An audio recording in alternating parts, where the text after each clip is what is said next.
Good morning, my dear juniors. I hope you all are fine with the blessings of God. And in this video, we will discuss the left out question number 2 of the terminal question, जो कि हमारे first video में miss हो गया था because video बहुत लेंदी हो गया था. सो हम इस वीडियो में उस क्वेश्चन को डिस्कस करते हैं. How is carbon dioxide transported when it is released by this tissue into the blood in mammals and what is the role of carbonic anhydrase. Okay, so इसमें let's discuss this. Carbon dioxide transported in blood, क्या बोल रही है कि same transport system brings the oxygen to the tissue must take back the carbon dioxide to the environment across the respiratory surface. यानी transport system में जो oxygen ला रहा है, जो टिश्यू ऑक्सीजन ला रहा है, at the same time carbon dioxide का बाहर रिलीज कर देना एनवायरनमेंट में भी is also necessary. However unlike oxygen that is transported exclusively by the haemoglobin, carbon dioxide is transported in 3 ways. So अलग अलग तरीका है. लाइक अगर हम बात करें कार्बन डाइऑक्साइड का, तो इसका जो देयर आर 3 वेज. इसके ट्रांसपोर्टेशंस के 3 वेज हैं. सबसे पहला है डिजॉल्व कार्बन डाइऑक्साइड, जो कि प्लाज्मा के थ्रू होगा. और अराउंड 8% जो है वो होता है प्लाज्मा के through. In red blood cell as a carbamino haemoglobin. फिर रेड ब्लड आरबीसी के थ्रू होता है कार्बोमिनो हेमोग्लोबिन फॉर्म करके, जो कि 25% of the total blood carbon dioxide is carried attach to the amino group in haemoglobin, जो कि सिर्फ 25% में ही देखने को मिलता है. आफ्टर जिसके रिएक्शंस भी दिए गए हैं just below the reactions is also shown. And दूसरा है जहाँ पर जो है कार्बोमिनो हेमोग्लोबिन कैरिड होता है रंग से, वे hemoglobin releases the carbon dioxide in exchange for oxygen. And third one जो है carbonic acid H2CO3 and bicarbonate HCO3 minus के फॉर्म में, जो कि अकाउंट कर रहा है for the most of the carbon dioxide, जिसमें सबसे ज़्यादा परसेंटाइल यानी सबसे ज़्यादा अमाउंट ऑफ कार्बन डाइऑक्साइड इसी फॉर्म में ट्रांसपोर्ट होता है as in the form of a carbonic acid. And around 67% जो है वो इसी फॉर्म में ट्रांसपोर्ट होता है.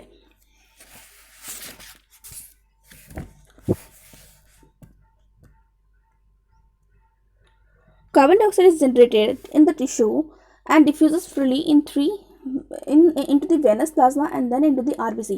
तो कार्बन डाइऑक्साइड जो जनरेट फॉर टिश्यू में वो पहले तो डिफ्यूज करेगा फ्रीली वेनस प्लाज्मा में एंड देन फिर वो आरबीसी में जाएगा. In the RBC CO2 combines with H2O to form carbonic acid H2CO3. फिर आरबीसी में CO2 कंबाइन करता है H2O के साथ में, और जैसे ही CO2 H2O के साथ में कंबाइन करता है, ये H2CO3 का फॉर्मेशन करता है. इट फॉर्म्स H2CO3, वो H2CO3 को फॉर्म करता है. CO2 और H2 दोनों अगर, और फिर रिएक्शंस दिखाए गए हैं कि when combine CO2 when combine with H2O but it forms H2CO3. Now the next paragraph is these reactions occur spontaneously in the plasma at a very slow rate but much more rapidly within the blood cell due to the catalytic reactions of the enzyme. So ये जो reactions है काफ़ी spontaneously होते हैं, नहीं at the same time. ये जो है काफ़ी स्पॉन्टेनियसली होता है प्लाज्मा में और बहुत ही स्लो रेट से होता है, but much more rapidly within the blood cell due to the catalytic. लेकिन अगर ये cell within the blood cell हो तो काफ़ी रैपिडली, काफ़ी स्पीड से होगा. क्यों होगा? Due to the catalytic reactions of enzymes के कैटलिटिक रिएक्शंस की वजह से.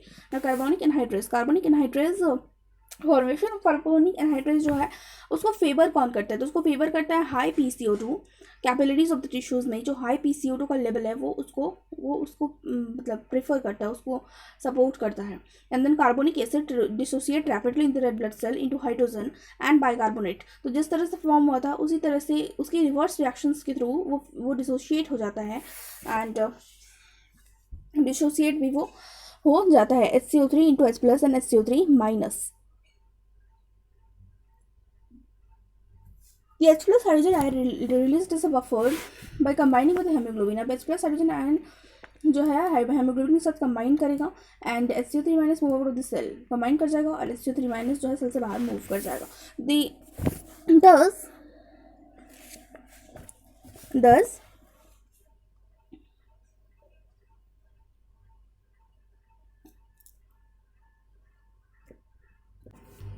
अब उसके बाद में क्या होता है कि जो भी सेल है वो नेट गेन मतलब it gain positive charge inside the cell में. क्या होता है? पॉजिटिव चार्ज गेन करता है. एंड ये चीज़ है ये अट्रैक्ट करता है क्लोराइड को, जो कि inside the red blood cell move कर जाएगा. और यही जो एक्सचेंज है आयन का as a blood moves through the capillaries in the tissue, उसको हम बोलते हैं क्लोराइड शिफ्ट का होना. And the red blood cell is very permeable to both Cl and HCO3 minus. और क्योंकि आरबीसी दोनों के लिए परमिएबल है, उस दोनों के लिए परमिएबल है, Cl माइनस के लिए भी और HCO3 माइनस के लिए भी. तो इस वजह से transfers them in opposite direction through the RBC membrane. इसी वजह से जो है इनका इजीली अपोजिट डायरेक्शन में ट्रांसफर होता है through the RBC membrane. The formation of the carbonic acid enhances the oxygen unloading, यानी बोर्स इफेक्ट। जब कार्बनिक एसिड का फॉर्मेशन होता है it will enhance the oxygen uploading, and इसी को हम बोलते हैं Bohr effect. Oxygen unloading in turn improves the ability of the blood to form carbonic acid and transport the carbon dioxide, क्योंकि oxygen का जो अनलोडिंग है ये इम्प्रूव करता है ब्लड की एबिलिटी को कि वो कार्बनिक एसिड फॉर्म करे एंड कार्बन डाइऑक्साइड का ट्रांसपोर्टेशन करे। Because you know it very well कि कार्बन डाइऑक्साइड का ट्रांसपोर्टेशन अगर कार्बनिक एसिड के मतलब यहाँ पे होगा तो वहाँ पर ऑक्सीजन का अनलोडिंग होना बहुत ज़रूरी है। बिकॉज जब तक वहाँ ऑक्सीजन रहेगा वो कभी भी CO2 के साथ बाइंड नहीं करेगा।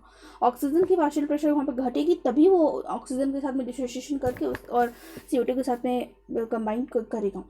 So when oxygen reaches the pulmonary capillary deoxy haemoglobin is converted to oxy haemoglobin. जैसे ही रेड ब्लड सेल मतलब जैसे ही ब्लड रिच करता है पल्मोनरी कैपिलरी तक तो वैसे ही डीऑक्सी हेमोग्लोबिन कन्वर्ट हो जाता है ऑक्सी हेमोग्लोबिन में, which has the lower affinity for H+, जिसकी एफिनिटी H+ के साथ में कम होती है। So H+ is release in the red blood cell and subtract the SO3- from plasma which combines with H+ to form SO3। अब क्या होता है H+ जो है रेड ब्लड सेल में रिलीज हो गया एंड H+ जो है रेड ब्लड सेल में रिलीज हो गया। जैसे ही रिलीज हो गया सो HCO3- is attracted from plasma, जो फिर H के साथ में बाइंड करेगा कंबाइंड करेगा एंड कंबाइन करके फिर से फॉर्म कर देगा H2CO3 by the reverse reaction. H2CO3 form कर देगा। Under low pCO2 of pulmonary vessels, the carbonic anhydrase catalyzes the formation of carbonic acid to carbon dioxide and water. So under low partial pressure of CO2, अगर partial pressure of CO2 pulmonary vessels में अगर low है कम है, अगर vessels में कम है तो carbonic anhydrase catalyze करेगा carbonic acid के formation को and carbon dioxide and water.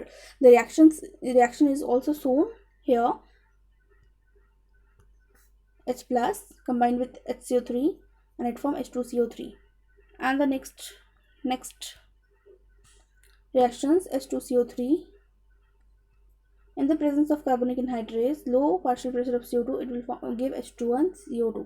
So therefore a reverse chloride shift occur in the pulmonary capillary to convert the carbonic acid and bicarbonate to CO2 gas which is eliminated in the expired breath. तो इसी वजह से एक reverse chloride shift होता है pulmonary capillary में so that in reverse CO2 और CO2 जो है वो forms CO2 gas को वो और बाइकार्बोनेट जो है वो एलिमिनेट हो सके and it could release out through the breathing. Now, after having discussed the properties of the blood and its role in transfer of the respiratory gases in the present unit, we will now proceed to discuss the movement of the blood in animal in the next unit of circulations. Okay, so now we have completely discussed this topic, and let's have a quick review over the figure given here. The first one is a figure which is showing. What the first figure is showing a capillaries and how the reactions taking place inside in presence of an enzyme carbonic anhydrase, and this one is the plasma, this one is the red blood cell. ये है cell CO2 transport कैसे कैसे हो रहा है 7% plasma 23% RBC 70% bicarbonate के form में. So percentile is also represented here, and again one figure is again there, that is figure number 2. Figure number 2 is showing us, figure number 2 हमें क्या show कर रहा है, वो शो कर रहा है कैसे ट्रांसपोर्ट हो रहा है 3 फॉर्म्स में. कार्बन डाइऑक्साइड जो है वो कैसे जो है वो 3 फॉर्म्स में ट्रांसपोर्ट हो रहे हैं, जिसमें सबसे पहला वाला हमें दिखाया गया था. सबसे फर्स्ट वाला जो है वो दिखाया गया था about the transport via carbon dioxide का transport via dissolved CO2 in the plasma. दूसरा वाला जो सेकेंड वाला दिखाया गया है कि how it is being transported using pulmonary मतलब through the pulmonary capillary, and there is also a reverse chloride shift which occurs and carbonic acid is transformed into the CO2 and H2 releasing the CO2 in the alveolus. So second वाले में ये दिखाया गया है पूरा. And by now we have completed the discussion of question number 2. So we'll discuss the next questions of chapter 3 in the next video. That's all for today. Thank you everyone, and don't forget to subscribe my channel.